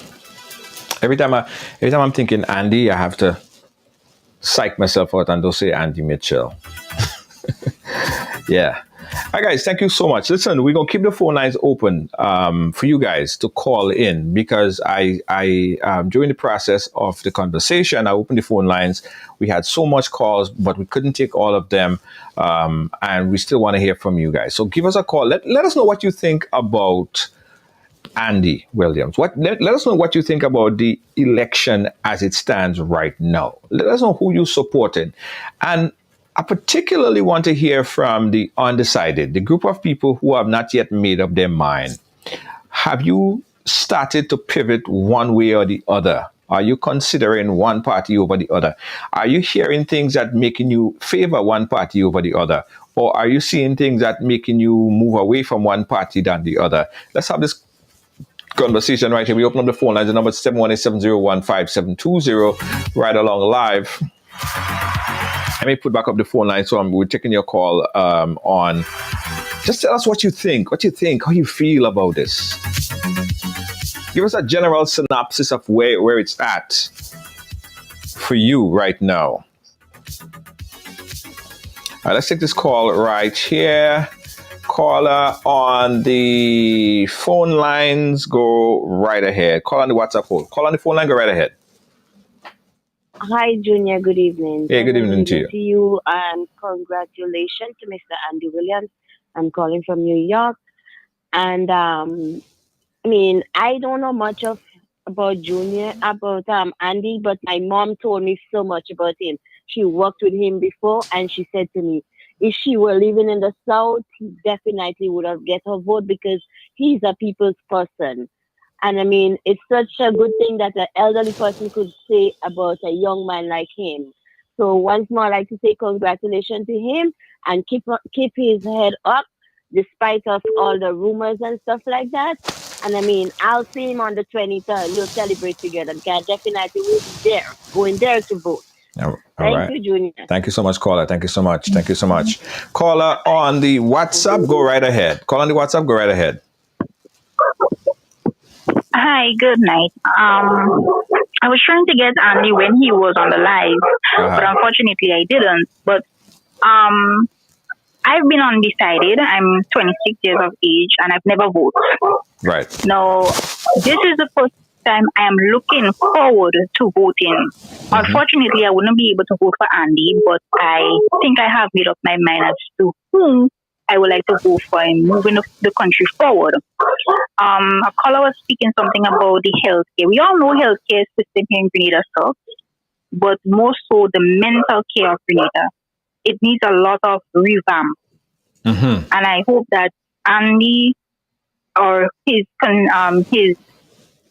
candidates as well will look into that, because the mental health, I mean, everything, if someone have a little mental breakdown, they tend to just give them injection without even trying to, work out of what caused them to have that nervous breakdown. And I'm speaking from experience. So that's my contribution. Caller, hold on. Before you go, let me ask you a question. You mentioned that you know who you're voting for now because you've been undecided for so long. What particular thing or what particular incident did you hear that made you decide that you go in this way rather than that way? You don't even you don't even need to tell us who you're going for, who you're not going for, but what, if you don't mind. Oh, okay, no problem. Well, as I said, I've never voted because I didn't see where both of the more popular party was looking to bring Grenada forward. Right. But listening the different lives through the NMP and the NDC, I mean, this election is very hot, and it had me rather interested and had me pulled in and listening to the both sides. I said, no, this time I have to vote. Okay. So you were just caught up with the momentum and you just had to do something. Yeah. You get the vibe. Get the vibe. The bee bites you. All right. Yes. All right, caller. Thank you so much. Thank you so much for calling. All right. Caller on the online, go right ahead. Hello? Yeah, hi. Go right ahead. Junior? Yes. Yeah. Listen, well, I independent, right? And I've been looking at the both two parties. I've been watching and I'm listening to them. And I'm in a situation right now where I'm thinking now, to get my vote, I look at it both ways. You know what I mean? Like this. Experience has a lot to do with making my decision. Experience. Because looking at where the world is going and where the world is heading, to me, we need some experienced people on board to run it. I mean, if they stick there, I would love Grenada to have an opposition because of checks and balance. I would love that. Right. But experience take me all the way. Experience, because this world is crazy now. We don't need no amateur.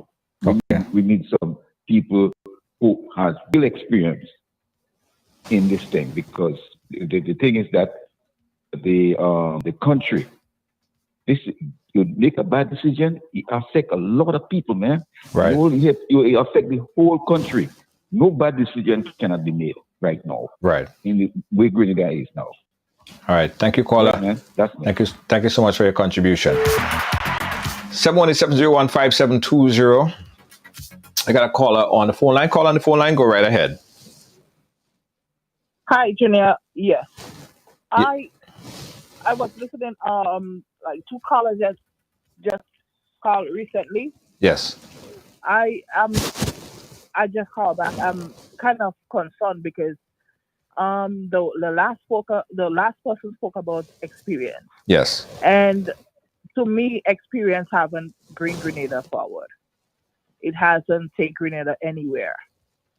And I think we need something new and to see what they can do. And then we can judge. But the experience haven't bring Grenada no way from the past 2 years, 8 years, or no way at all. Okay. Thank you, caller. Thank you so much. Yeah. I cut the person off on the WhatsApp. Caller, the person that was on the WhatsApp, please call back. I cut you off by mistake. I meant to put you on air. Tell us what you guys think, guys, in this wrap up. I think the person called back. All right. Caller, sorry, I cut you off by mistake. Go right ahead. Where are you calling us from? Yes, I'm calling from St. Andrew. St. Andrew, go right ahead. No, I'm not a first-time voter. Okay. But I've been listening. And what I noticed with this NDC, it's a better NDC than the last NDC. Okay. The way they bring out the ideas, the way they tell you they will do things, you can get the honesty from it. Especially when you listen to the man in the south and also Deacon, especially let me put to the man in the south. When I listen to him tonight on Rydal on your program. Yes. When you hear a man could stand for his faults and come out openly, not any man, not any human being could do that and does that. But when you get somebody to do it, because it's not we that forgives, it's God. Right. That's a man. That's a man of integrity. That's a man of class. That's a man you can trust. Right. And I believe right now we can trust the NDC. The NNP, if you do look back on the amount of years we were there, it's only one set. One set. You know, something hurt me today in Grenville. It really hurt me. When I look at the people, especially those who look after the elderly, and they will be, if I was undecided, I would have never voted for NNP after that. And I saw these people leave their work, supervisors as well as the other workers, leave the work today. They give them day off today and have them jumping up in the street for the whole day. Even those who see after, who spraying hands, who walking on the houses. Come on, where the government money is going, our taxpayers' money are going. And then these people want to say that is safer hands. When you take them out from the job and bring them on the street, that's safer hands? No, it's not. That hurt me. That bleed me today. Now, if you're there and you hear anything happen to any elderly today, what would they say? They would blame the workers? No, I wouldn't blame them because they had been calling them and telling them if they don't go, they would lose their job. And I sure, because I know one of them told me that. I don't even want to talk loud because it's my neighbor. Right. She told me they call her and they asked her to go, but this one was a brave one. She said, no, I have my work to do. I cannot leave my job and go. Not nice. We need to do better in Grenada. Thank you so much. Thank you so much, caller. Guys, we have 2 more minutes, guys. We have 2 more minutes and then we're going to wrap up. We have a call on the phone lines. Let me take the call on the phone line. The penultimate call on the phone lines. Caller, you there? All right. Caller on the phone line. I'm not able to get you up. Let me take the caller on the WhatsApp and try back for the 305 number. Call on the WhatsApp. Go right ahead. Hello? Yes, caller. Go right ahead. You're live. Yeah, hello. That's NNP for you. You know, these people and them have no plans for the country. That's what they are. I would never surprise at that. That's who they are. So they're giving the people work, so they must go. And this is a dictatorship government, you know, and we have to know that. You know what I mean? That is worst state Grenada ever be right now. That is people and them. So they had to go. We need something new. Thank you. All right. No problem. Thank you, caller. All right. The final caller. Caller on the phone lines. Go right ahead. You've been on hold for a while. Hello? Hello? Caller? Caller, listen to me on the phone. Listen to me on the phone, not on the live. All right. The caller ain't ready. All right, so guys, we got to wrap up here. I thank you guys for watching. Thank you guys for sharing. Thank you guys for being a part of our conversation. Again, I want to put that call out, right, to members of the other political parties. We're asking to, let's have a discussion. Let's have a chat. Let's have a candid conversation about your plans to move in Grenada in the direction of your political organization. This is an open invitation, guys. This is an open invitation to all candidates to come on and let us have a conversation right here. All right. Right Along Live is where you stay to get all your election coverage. We're going to be giving you wall-to-wall coverage every single week. And on the day of election, we're going to have our team scattered all around Grenada, giving you up-to-date and informed information. And as soon as any candidate, as soon as anything move in the electoral office, we'll be the first to know, and you'll be the first to know. So don't forget, like and follow this page, because this is where you're going to get all your election coverage. Now, this is also a call for folks who have businesses. You have a company, you have an event, and you want to advertise on Ride Along Live. We're inviting you to come on board and start advertising, start promoting to send your business viral.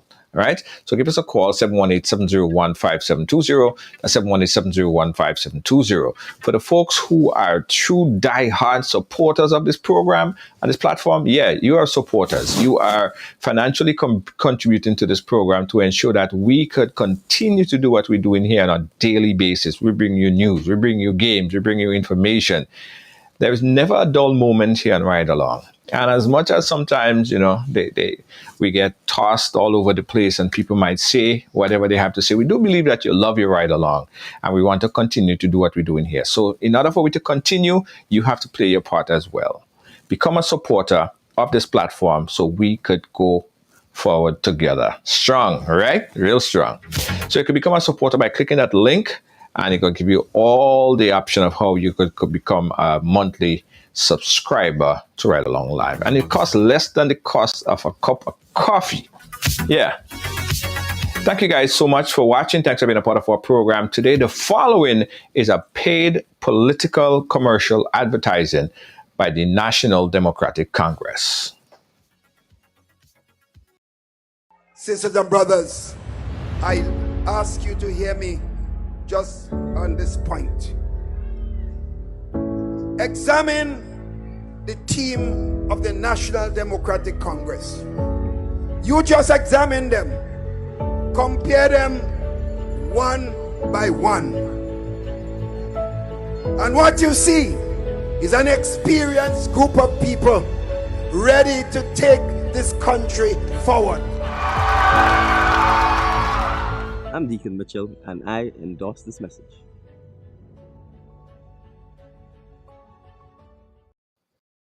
It's hard to imagine this is how 2020 started.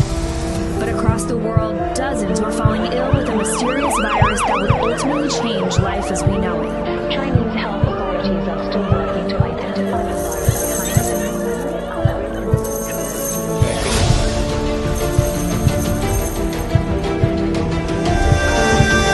The COVID-19 pandemic is now casting doubt over the 2021 As soon as it gets open, I can. As soon as it gets open, I can. As soon as it gets open, I can. As soon as it gets open, I can. I'm tired, stay home and need out. Why you talking? The job must pay. All you understand? Job must play.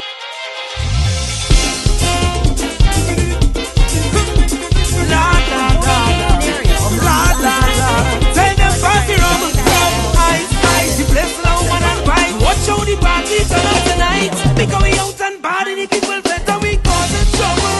Trouble, trouble. Just watch how we causing trouble. Trouble, trouble. You don't carry the fire that my ancestors have given to me. You merely adopted the job. I was born in it. This is job, religion, job, religion. This is job, religion, job, religion. This is job, religion, job, religion. This is job, religion, job, religion.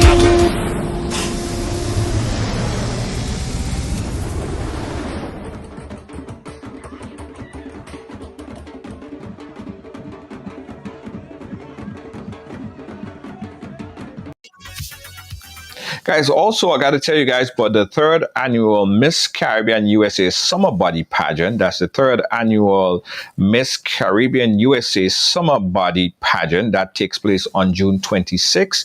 June 26, 2022. Those open at 4 p.m. That's going to be at the American Legion Hall. And there are, well, let me tell you, beautiful ladies vying to be the Miss Caribbean USA Summer Body Queen, right? We have the BVI, we have Trinidad, Grenada, a host of Caribbean countries, Jamaica, Barbados. Everyone is represented in the Miss Caribbean USA Summer Body pageant. For more information, and for tickets and more information, you could contact 929-527-8660, and that's for WhatsApp only, or tickets also available on Eventbrite. If you need more information on that event, you could always check out the flyer on Facebook. All right, it's on our Facebook page. All right, guys. So thanks again for watching. I'll catch you guys again tomorrow. Peace out. Bye-bye.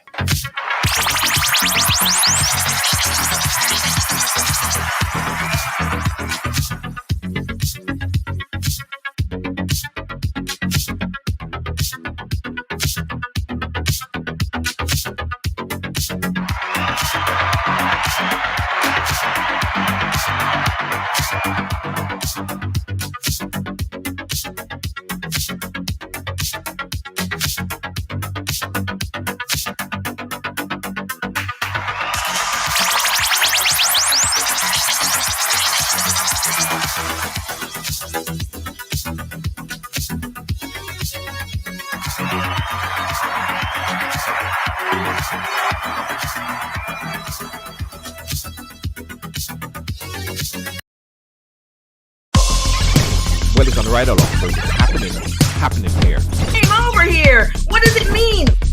You know, I grew up in what I guess we call a typical family. We break all the stories, and that's just a fact.